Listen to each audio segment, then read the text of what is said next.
Welcome back to Arnika coaching centre.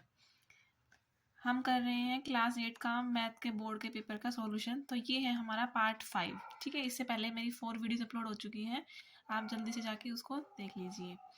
ठीक है, अच्छा एक बात और, आप प्लीज़ मेरे चैनल को लाइक कीजिए और सब्सक्राइब कीजिए।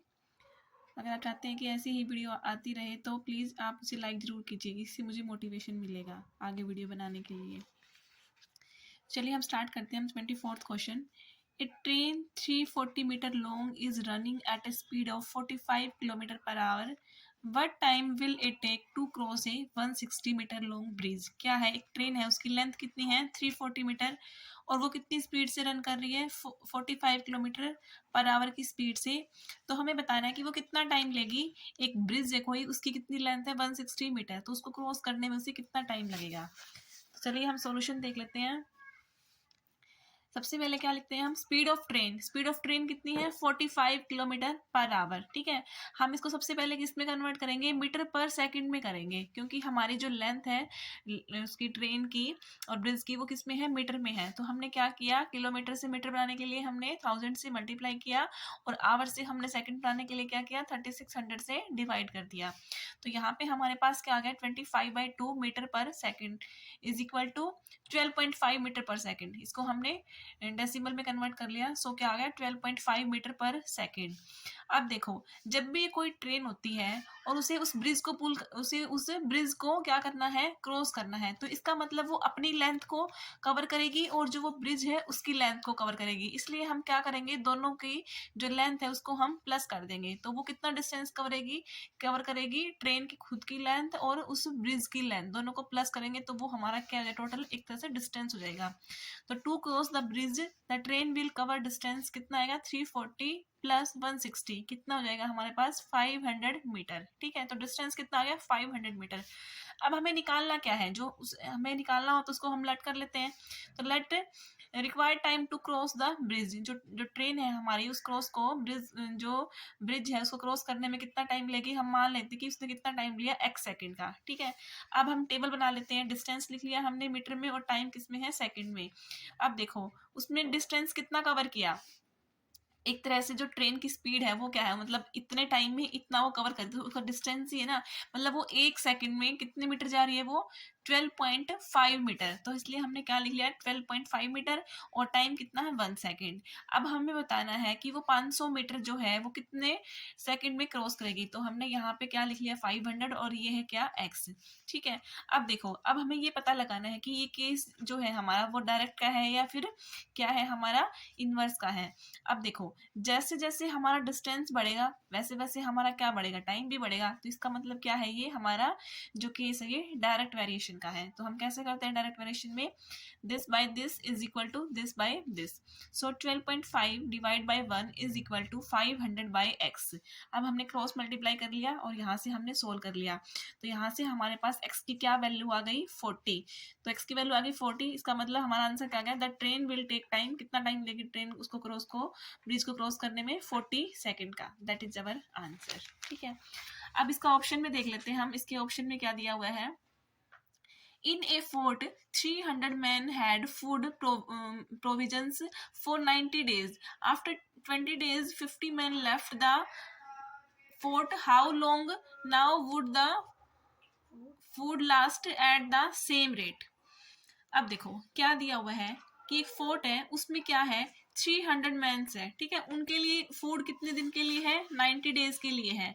अभी क्या कह रहा है कि आफ्टर 20 डेज के बाद क्या हुआ, 50 मैन ने लेफ्ट कर दिया। ठीक है, 50 मैन ने लेफ्ट कर दिया।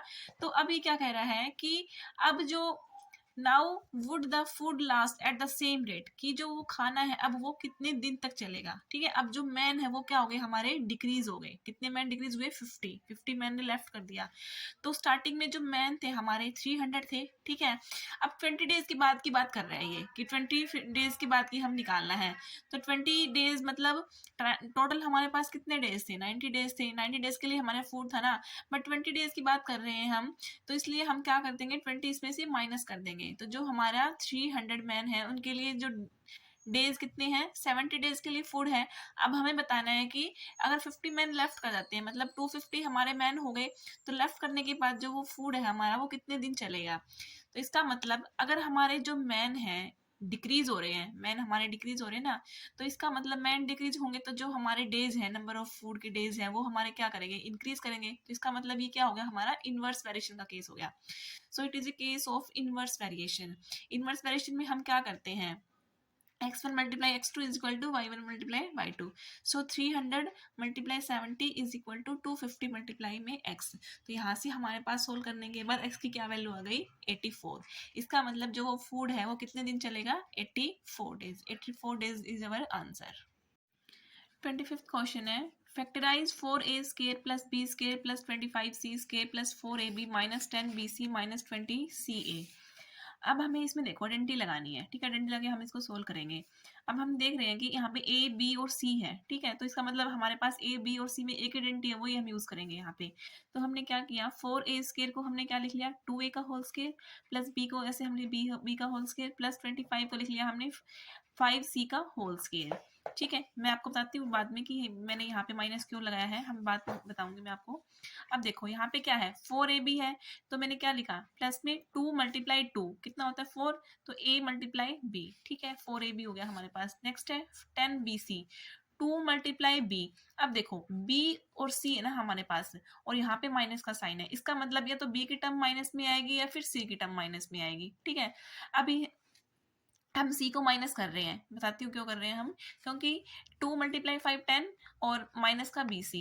अब ये देखो यहाँ पे क्या है, माइनस 20ca है ना, मतलब c यहाँ पे भी है और c यहाँ पे भी है, तो इसका मतलब c ही हमारे पास माइनस आएगा, क्योंकि अगर हम प्लस लेंगे तो यहाँ पे नहीं आएगा और यहाँ पे भी नहीं आएगा, तो इसलिए इससे पता लग रहा है कि हमारे पास जो c की टर्म है ना वो माइनस में आएगी, ठीक है। तो 2 मल्टीप्लाई माइनस 5c और मल्टीप्लाई में 2a, इसलिए मैंने यहाँ पे क्या लिया है, माइनस 5c का होल स्केयर। अब देखो हमारे पास क्या आइडेंटिटी होती है, a plus B plus C का whole square is equal to A square plus B square plus C square plus 2ab plus 2bc plus 2ca। तो यहाँ पे हमारे पास ये किस में कन्वर्ट हो जाएगा, 2a plus bc plus b, और यहाँ पे c की जगह क्या है, माइनस 5c, ठीक है, क्या है, माइनस 5c का होल स्केयर। अब किसी की अगर पावर 2 होती है तो हम उसको क्या कर देते हैं, 2 टाइम लिख सकते हैं, इसलिए मैं इसको क्या लिख लिया, 2a plus B minus 5c। इसी क्वेश्चन के ऑप्शन में दिया हुआ ये क्वेश्चन हमारे पास, simplify 2.3 multiply 2.3 minus 0.3 multiply 0.3, divide में क्या है, 2.3 multiply 2.3 minus 2 multiply 2.3 multiply 0.3 plus 0.3 multiply 0.3। अब देखो हमें इसको ऐसे मल्टीप्लाई करके सॉल्व नहीं करना, हमें इसमें क्या यूज करनी है, आइडेंटिटी यूज करनी है। अब देखो हमें क्या दिख रहा है यहाँ पे ये 2 टाइम है, तो इसको हमने क्या लिख लिया, 2.3 का होल स्केयर माइनस इसको भी हमने ऐसे लिख लिया 0.3 का होल स्केयर। अब नीचे देखो a का square minus 2ab plus B square, इसका मतलब हमारी कौन सी आइडेंटिटी बन रही है, a माइनस बी का होल स्केयर, इसलिए हमने इसको क्या लिख लिया, 2.3 माइनस 0.3 का होल स्केयर। यहाँ पे हमारे पास a की जगह क्या है 2.3 और b की जगह क्या है 0.3, ठीक है। हमने साइड में दोनों आइडेंटिटी लिख ली, जो जो हम यूज करेंगे उसको हम जरूर लिखेंगे। अब देखो ए स्केयर माइनस बी स्केयर बन गया, ये हमारे पास ए स्केयर माइनस बी स्केयर क्या होता है, ए minus B into A plus B, so 2.3 minus 0.3 into 2.3 plus 0.3। अब इसको मैंने 2 टाइम लिख लिया, 2.3 माइनस 0.3 2.3 माइनस 0.3, ठीक है, 1 टाइम हमारा कैंसिल हो गया, और ऊपर हमने इसको प्लस करके लिख लिया तो क्या आ गया 2.6, और नीचे हमने इसको सब्ट्रैक्ट कर दिया तो क्या आ गया 2। अब इसको हमने कैंसिल कर दिया तो क्या आ गया हमारे पास 1.3, ठीक है, आंसर इज 1.3। अब देखो 26 क्वेश्चन है हमारे पास, using long division method find whether 2q minus 1 is a factor of 4q cube minus 4q minus 6q square plus 3 or not. हमें ये बताना है कि जो 2q माइनस 1 है वो इसका फैक्टर है या नहीं, और कौन सा मेथड यूज करना है हमें, लॉन्ग डिवीजन मेथड, ठीक है। तो चलिए स्टार्ट करते हैं, ऐसे लिखते हैं हम इसको, ये क्या है हमारा dividend 4q cube minus 6q square minus 4q plus 3, और ये है हमारे पास क्या डिवाइजर q माइनस 1। अब हम इसको इससे क्या करते हैं, डिवाइड करते हैं। अब देखो सबसे पहले हमारा किससे जाएगा, 2q स्क्वायर से, तो क्या आ गया हमारे पास 4q cube minus 2q square. अब इसको हम सब्ट्रैक्ट कर देते हैं तो ये हमारा कैंसिल हो जाएगा और ये क्या बन गया हमारे पास माइनस 4q स्क्वायर। अब हम इसको नीचे ले आते हैं माइनस 4q। अब देखो माइनस 2q से जाएगा, अब ये माइनस 2q। अब देखो इसको हमने मल्टीप्लाई किया है तो क्या आया माइनस 4q स्क्वायर, और 1 से करेंगे तो क्या आएगा प्लस 2q। ऐसे ही फिर हम क्या करेंगे, सब्ट्रैक्ट करेंगे तो साइन हमारे चेंज हो जाते हैं, माइनस था तो प्लस हो गया और प्लस था तो माइनस हो गया। ये हमारा कैंसिल हो गया और ये हमारे पास क्या आ गया 6q, माइनस का 6q। अब हम नीचे ले आते हैं 3 को। अब किससे जाएगा ये माइनस 3 से, तो माइनस 6q प्लस 3। अब फिर हम क्या कर देते हैं, सब्ट्रैक्ट कर देते हैं तो साइन चेंज हो जाएंगे हमारे पास, माइनस है तो प्लस और प्लस है तो माइनस, कैंसिल आउट, तो हमारे पास क्या आ गया रिमाइंडर 0 आ गया। अगर हमारा रिमाइंडर 0 बच जाता है तो इसका मतलब क्या होता है कि वो उसको कम्प्लीटली डिवाइड करता है, मतलब वो उसका फैक्टर है, इसलिए हम क्या बोलेंगे just 2q minus. 27th question है, in the given figure show that AB is parallel to CD, CD is parallel to EF, AB is parallel to EF। अब देखो यहाँ पे एक AB लाइन है हमारी, ये ऐसे यहाँ पे CD लाइन है और एक यहाँ पे EF लाइन है, ठीक है। अब ये एंगल हमें गिवन है। अब हमें फर्स्ट पार्ट में क्या प्रूव करना है कि AB line is parallel to CD। अब देखो पैरेलल प्रूव करने के लिए हमें पता है कि हमारे पास मेन क्या है, 3 चीजें होती हैं। क्या, फर्स्ट नंबर पे क्या होते हैं हमारे, एक तो कोरस्पॉन्डिंग एंगल इक्वल होने चाहिए, नंबर 2 पे क्या होते हैं हमारे ऑल्टरनेट इंटीरियर एंगल इक्वल होने चाहिए, और नंबर 3 पे क्या होता है हमारे पास कि जो को इंटीरियर एंगल्स हैं वो क्या होने चाहिए, सप्लीमेंट्री होने चाहिए। अब देखो हम इन 3 प्रॉपर्टीज में से हम इसमें से किसका यूज करके हम इसको पैरेलल प्रूव कर सकते हैं। अब देखो हमें AB को CD के पैरेलल प्रूव करना है। अब हमें यहाँ पे एंगल 40 डिग्री है, 40 डिग्री दिख रहा है, और ये क्या है ट्रांसवर्सल लाइन है BC। अब देखो ये हमारा ऑल्टरनेट इंटीरियर एंगल बन रहा है यहाँ से, एक ये वाला एंगल और एक ये वाला एंगल। अगर ये ट्रांसवर्सल है और ये 2 लाइंस है, अगर ये हमारे ऑल्टरनेट इंटीरियर एंगल है और अगर हम इनको इक्वल प्रूव कर दें तो इस प्रॉपर्टी से हम क्या कर देंगे कि जो AB लाइन है वो किसके पैरेलल है, CD के, ठीक है। हमें ऐसे देखना होता है कि हम कौन सी प्रॉपर्टी का यूज करके हम पैरेलल प्रूव कर सकते हैं।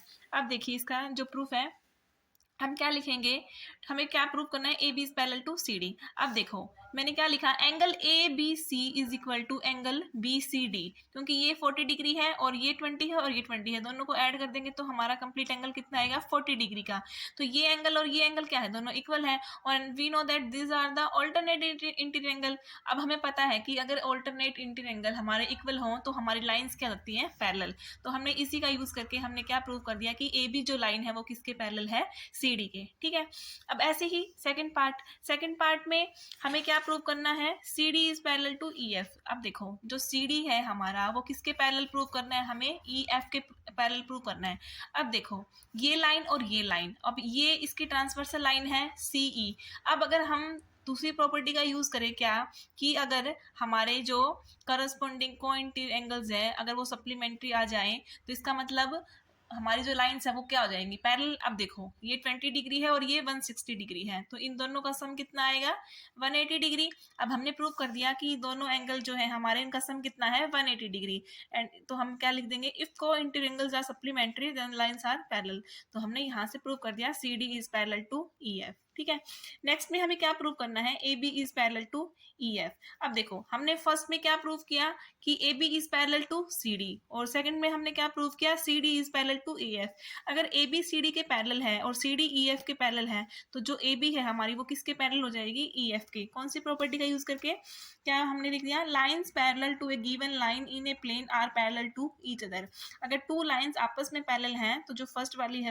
28th क्वेश्चन है, PQRS is a parallelogram whose diagonal intersect each other at right angles. If the lengths of the diagonals are 6 cm and 8 cm, find the length of all sides of parallelogram. क्या है कि हमारे पास एक parallelogram given है PQRS और जो उसके diagonals है वो क्या करते हैं, bisect at intersect at right angles, मतलब ऑल एंगल्स आर 90 डिग्री।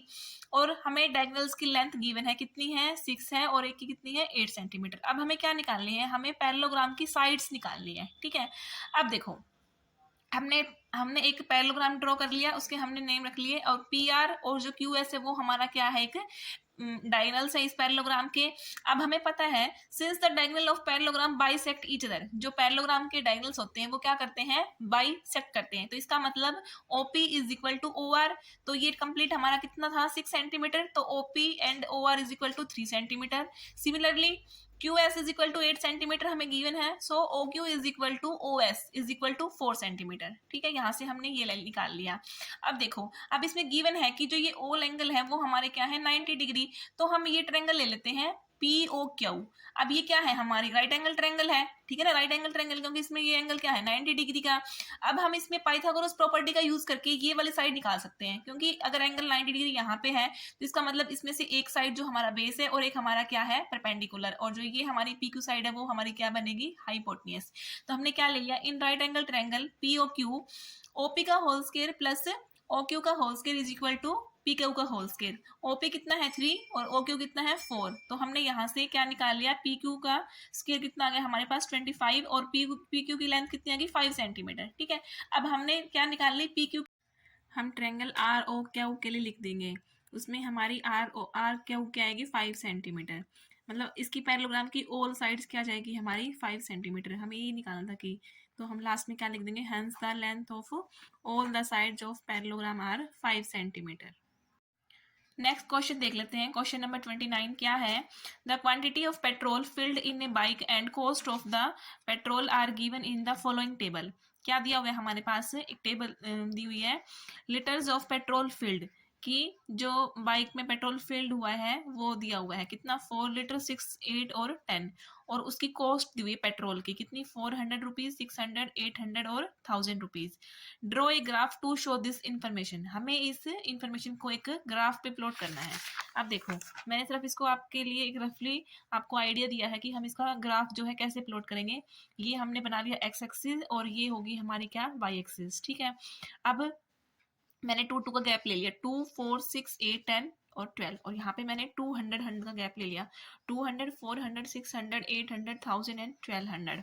अब देखो फर्स्ट क्या है हमारा 4 और 400, तो 4 हमारा यहाँ पे है 400 यहाँ पे है, तो दोनों का इंटरसेक्शन पॉइंट कहाँ आएगा, यहाँ पे आएगा। ऐसे ही फिर 600 यहाँ आएगा, 8 और 800 यहाँ पे आएगा हमारा, और क्या है हमारे पास 10 और 1000, तो डी पॉइंट हमारा यहाँ पे आएगा। अब हमने क्या कर दिया, इसको ऐसे ज्वाइन कर दिया, तो ए बी सी डी हमारे क्या आ गए, ये हमारे पॉइंट्स आ गए, और ये हमने एक लाइन को ड्रॉ कर दिया। ठीक है, हम नीचे क्या लिख देंगे, लीटर ऑफ पेट्रोल फिल्ड, ये हमारा एक्स एक्सिस पे आएगा, और ये हमारा कॉस्ट ऑफ पेट्रोल किसकी आएगी, किस पे आएगी, वाई एक्सिस पे। ये हमने इसका ग्राफ प्लॉट कर दिया। अब यहाँ से हमारा सेक्शन 5 स्टार्ट हो जाता है 30th क्वेश्चन से। क्या है 30th question, the difference between the compound interest and simple interest on a certain sum of money at 62/3% per annum for 3 years is rate 46, find the sum. क्या दिया हुआ है हमें, कंपाउंड इंटरेस्ट और simple interest का क्या दिया हुआ है, डिफरेंस दिया हुआ है कितना 46 रुपीज, और हमारे पास रेट ऑफ इंटरेस्ट कितना है 62/3% और टाइम कितना है 3 years का। हमें क्या निकालना है, सम निकालना है, मतलब हमें प्रिंसिपल निकालना है। तो जो हमें निकालना होता है उसको हम लेट कर लेते हैं, तो हमने क्या लिखा, let the sum is equal to x rupees. अब जो हमारे पास गिवन है हम उसका यूज करेंगे। क्या दिया हुआ है, compound interest minus simple interest is equal to 46, और हमने जो हमें गिवन है वो हमने सब कुछ लिख लिया, रेट ऑफ इंटरेस्ट हमारा इतना है और टाइम हमारा इतना है। अब हम इसका यूज करेंगे इसको सोल्व करने के लिए। तो क्या लिखा हमने, compound interest minus simple interest is equal to 46। अब हमने कंपाउंड इंटरेस्ट का फॉर्मूला लगा दिया, यहाँ पे क्या होता है हमारे पास फॉर्मूला, P इंटू पी मतलब प्रिंसिपल इंटू 1 प्लस ये आर क्या है हमारी rate of interest divide by 100, और ये क्या है हमारा टाइम t -1, और माइनस में सिंपल इंटरेस्ट का क्या होता है P multiply R multiply T divide by 100 is equal to 46। अब मैंने क्या लिखा, P की मैंने वैल्यू पुट कर दी, क्या कि हमने इसको लेट किया था x, तो x इंटू 1 प्लस, अब r की वैल्यू पुट कर दी हमने 20/3 मल्टीप्लाई में 100, और ऊपर t कितना आ गया 3 आएगा माइनस का 1। ऐसे ही हमने यहाँ पे सारी वैल्यूज पुट कर दी। अब हमारा सोल्व करने के बाद यहाँ पे हमारा क्या निकल के आएगा, यहाँ से हमारा ऐसे हमने सोल्व कर लिया, फिर हमारी x की क्या वैल्यू आ रही है, यहाँ पे x की वैल्यू हमारी आ रही है 3375। ठीक है, यहाँ से हमने सोल्व कर लिया, और यहाँ पे हमारा कितना आ गया 3375। तो हमें यही निकालना था, क्या निकालना था हमें 31st क्वेश्चन क्या है, an altitude of a triangle is 5/3 the length and its of its corresponding base if the altitude increase by 4 centimetre and the base decrease by 2 centimetre, the area of the triangle remains the same, find the base and altitude of triangle. क्या है, हमने एक triangle बना ली, ठीक है, इसको हम नाम भी दे देते हैं ए, और यहाँ पे हमारे पास है बी, और यहाँ पे हमारे पास है सी, ठीक है। तो हमें क्या दिया हुआ है, हमें दिया हुआ है कंडीशन में क्या, कि जो अल्टीट्यूड है वो कितना है, 5/3 है, किसका, इसके बेस का। तो हमने क्या मान लिया, let the corresponding base of triangle, हमने इसका बेस लेट कर लिया, कितना है, x सेंटीमीटर। तो अल्टीट्यूड क्या हो जाएगा हमारा, इसका 5/3 है, मतलब 5/3 मल्टीप्लाई x, तो कितना आ गया, 5/3x सेंटीमीटर। अब हम क्या निकाल लेते हैं, एरिया निकाल लेते हैं ट्रेंगल का। क्या होता है, 1/2 बेस इंटू हाइट। बेस कितना है, x है, और हाइट कितनी है, मतलब अल्टीट्यूड 5/3x, तो हमारा कितना आ गया, 5x² / 6 सेंटीमीटर स्क्वेयर।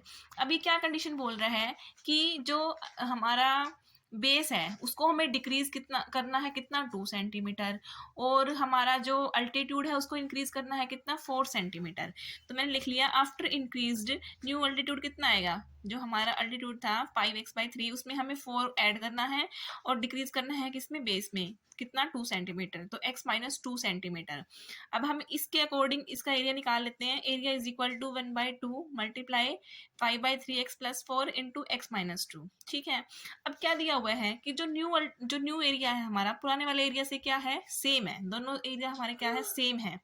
तो हमने ये रख दिया, जो पुराने वाला एरिया है 5x² / 6, और जो नया है 1/2 मल्टीप्लाई 5/3x + 4 इंटू x - 2। अब हमने इसको इससे मल्टीप्लाई कर लिया, तो हमारा ये आ गया। अब इसको हम सोल्व कर लेते हैं, तो यहाँ से हमारा ये क्या है, कैंसिल हो रहा है। तो अब इसको हम सोल्व कर लेते हैं, -5/3x + 2x - 4 = 0। अब मैंने यहाँ पे क्या कर लिया, एलशियम ले लिया। तो एलशियम लेने के बाद हमारा जो सोल्व होके क्या आ रही है, x की वैल्यू 12, x = 12। तो इसका मतलब हमने x किसको माना था, बेस को। तो बेस कितना आ गया हमारा, 12 सेंटीमीटर, और जो अल्टीट्यूड है वो कितना आ गया, 5/3 मल्टीप्लाई 12 = कितना आ गया तुम्हारा, 20 सेंटीमीटर, ठीक है। हमें यही निकालना, हमें बेस और क्या निकालना था, इसका अल्टीट्यूड निकालना था, ठीक है। नाउ नेक्स्ट क्वेश्चन है हमारे पास, इसी के ऑप्शन में दिया हुआ ये वाला क्वेश्चन। इसी के ऑप्शन में क्या है, 2 trains start simultaneously from 2 stations 300 km apart and move towards each other. The speed of one train is more than the other by 20 km/h if the distance between the two trains after 2 hours is 20 km. Find the speed of the train. क्या है, 2 train है, ठीक है, वो एक दूसरे की तरफ मूव कर रही है, मतलब एक यहाँ पे है और एक हमारे यहाँ पे है। जो ए है वो बी की साइड मूव कर रही है, और जो बी है वो उसकी ए की साइड मूव कर रही है, और जो दोनों के बीच में डिस्टेंस है वो कितना है, टोटल 300 किलोमीटर। अब इसने क्या दिया है कि जो एक ट्रेन की लेंथ है वो सेकंड वाले से क्या है, 20 किलोमीटर मोर है। तो हम क्या मान लेते हैं, let the speed of one train, अगर हम एक की मान लेते हैं x किलोमीटर, तो स्पीड ऑफ अदर ट्रेन क्या जाएगी, x + 20 km/h, ठीक है। हमने स्पीड को लेट किया था फर्स्ट वाली को x किलोमीटर, तो सेकंड की क्या आ गई, x + 20 km/h। अब देखो हमें क्या दिया हुआ है कि आफ्टर 2 आवर्स, कि 2 आवर्स के बाद जो उनका डिस्टेंस है कितना है, 20 किलोमीटर। तो पहले हम क्या करते हैं, हम डिस्टेंस निकाल लेते हैं 2 आवर्स का, फर्स्ट ट्रेन के लिए भी और सेकंड ट्रेन के लिए भी। तो फर्स्ट के लिए निकालते हैं हम, distance travelled in 2 hour by one train is equal to, क्या आएगा हमारा, जो हमारी स्पीड इंटू टाइम होता है, तो स्पीड कितनी, x, और टाइम कितना है 2, तो 2x आ गया हमारे पास डिस्टेंस। और ऐसे ही हम सेकंड ट्रेन के लिए निकाल लेंगे। यहाँ पे हमारे पास टाइम कितना है 2, और स्पीड कितनी है x + 20, तो कितना आ गया, 2x प्लस में 40, ठीक है, ये हमारा डिस्टेंस आ गया। अब देखो ये टोटल हमारा डिस्टेंस कितना है, 300।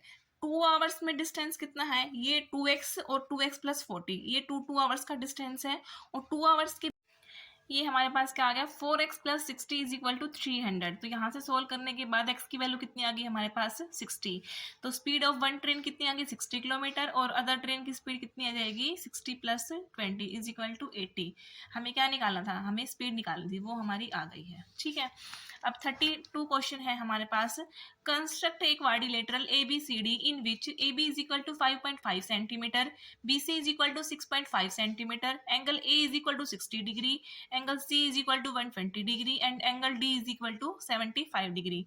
ये तो मैंने आपको वैसे रफली आपको एक आइडिया देने के लिए बना के दिखाई है। आप इसको कंपास और प्रोटेक्टर से यूज करके पेंसिल से आप इसको बना लेना, ठीक है। अब देखो कैसे बनाएंगे, बस आपको रफली आइडिया दे रही हूँ मैं। ए बी कितना है हमारे पास 5.5 सेंटीमीटर, 5.5 सेंटीमीटर है। तो हम क्या करेंगे, ए पे हम क्या बनाएंगे, एंगल 60 बनाएंगे विद यूज ऑफ कंपास, ठीक है। आप 60 डिग्री का एंगल बना लेना। उसके बाद देखो हमारे पास क्या है, BC है, बट बी पे हमारा क्या है, एंगल हमें गिवन नहीं है। तो हम क्या करेंगे, हमारे पास 3 एंगल गिवन है, तो हम एंगल बी को फाइंड आउट कर लेंगे। 360 में से क्या करेंगे, इन तीनों को प्लस करके इसमें 360 में से माइनस कर देंगे। तो हमारे पास एंगल बी कितना आ गया, 105 डिग्री। अब हम क्या करेंगे, बी पे हम 105 डिग्री का एंगल बनाएंगे। उसके बाद फिर BC की आर्क लाइन कितनी, 6.5 सेंटीमीटर। तो फिर यहाँ से हमारा C पॉइंट आ जाएगा।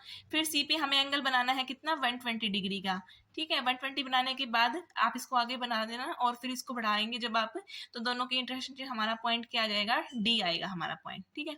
बस ये इतनी आपकी कंस्ट्रक्शन थी और इसके स्टेप्स लिख लेना आप कंस्ट्रक्शन वाले। अब नेक्स्ट क्वेश्चन है हमारे पास, इसी के ऑप्शन में दिया हुआ, find the square root of 3 correct up to 3 decimal places. हमें 3 का क्या निकालना है, स्क्वायर रूट निकालना है। कैसे करते हैं हम, 3 हमने क्या किया, 0 लगा ली, 2 ठीक है। 1 से जा रहा है पहले, 1 multiply 1 is equal to 1, 3 minus 1 is equal to 2, 1 को हम क्या करेंगे, 2 से मल्टीप्लाई करेंगे। अब हमारा किससे जा रहा है, 7 से जा रहा है, डेसिमल लगा देंगे यहाँ पे 189। उसके बाद 11 आ गया सब्ट्रैक्ट करने के बाद, फिर हमने 2 0 और ले ली। फिर हमारा 3 से जा रहा है तो 1029 माइनस करने के बाद क्या आ गया हमारे पास, 71। फिर हमने 2 0 और ले ली।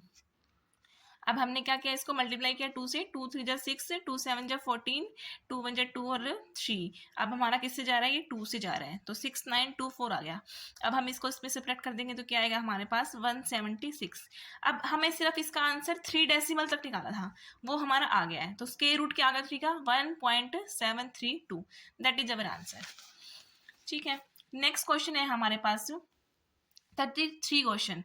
Find the weight of a lead pipe is 3.5 meter long if the external diameter of the pipe is 2.4 centimeter and the thickness of the lead is 2 millimeter and 1 cubic centimeter of lead weight 11 ग्राम, ठीक है। हमें क्या निकालना है, हमें निकालना है wait किसका, लीड पाइप का। अब देखो जब भी थिकनेस वाला क्वेश्चन आएगा तो आपका जो फॉर्मूला होता है वो हमारा चेंज हो जाता है। अब हमारे पास क्या गिवन है, डायमीटर गिवन है, external diameter of pipe is equal to 2.4 centimetre. तो हम रेडियस निकाल लेंगे, रेडियस क्या आ जाएगी हमारी, 2 से हम डिवाइड कर देते हैं तो क्या आ गया हमारे पास 1.2 सेंटीमीटर। थिकनेस कितनी है, 2 मिलीमीटर। अब मिलीमीटर से हमें क्या बनाना है, सेंटीमीटर, तो हम क्या करते हैं 10 से डिवाइड कर देते हैं, तो हमारे पास कितना आ गया 0.2 सेंटीमीटर, ठीक है। अब हाइट कितनी गिवन है हमें, 3.5 मीटर है ना, तो हमें इसको सेंटीमीटर में कन्वर्ट करने के लिए हम क्या करेंगे, 100 से मल्टीप्लाई कर देंगे, तो कितना आ गया हमारे पास से 350 सेंटीमीटर, ठीक है। ये सारी चीजें हमने निकाल ली। अब देखो हमें वॉल्यूम निकालना है पाइप का। वॉल्यूम निकालने के लिए हमारे पास स्मॉल आर होनी चाहिए, तो हम क्या कर देते हैं, कैपिटल आर में से हम थिकनेस को माइनस कर देंगे, थिकनेस को माइनस कर देंगे तो हमारी जो स्मॉल आर है मतलब इनर रेडियस है वो आ जाएगी। तो 1.2 minus 0.2 is equal to 1 centimetre.